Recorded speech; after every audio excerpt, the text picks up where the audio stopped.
الحمد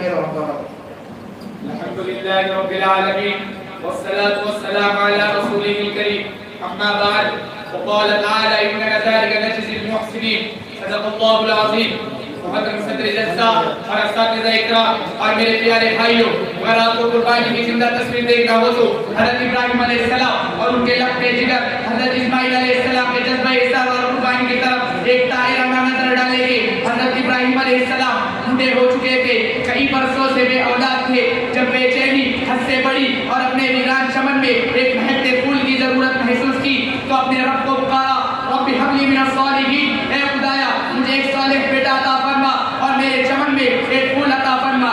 اللہ تعالیٰ قریب کی دعا قبول کرنے والا تھا، جواب ملا فبشرناه بغلام حلیم۔ محترم صدر جلسہ، اللہ تعالیٰ نے بیٹا تو عطا فرما دیا لیکن ساتھ ساتھ آپ کو امتحان اور آزمائش میں بھی ڈال دیا۔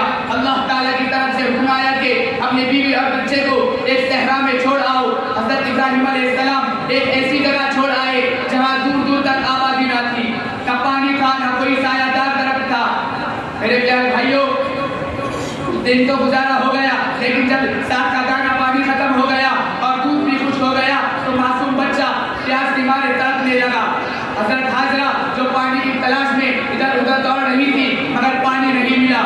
خدا کی قدرت، حضرت اسماعیل علیہ السلام جہاں ایریا رگڑ رہے تھے وہاں سے پانی کا چشمہ پھوٹ نکلا جو آج تک زمزم کے نام سے مشہور ہے۔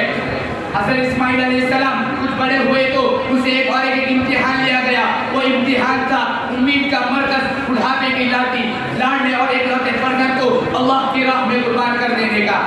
الغرض دونوں باپ بیٹے اس قربانی کے لیے تیار ہو گئے۔ اس کو علامہ اقبال نے کیا خوب کہا ہے، یہ فیضان نظر تایا کہ مکتب کی کرامت تھی، یہ فیضان نظر تایا کہ مکتب کی کرامت تھی، سکھایا کس نے اسماعیل کو آداب فرزندی۔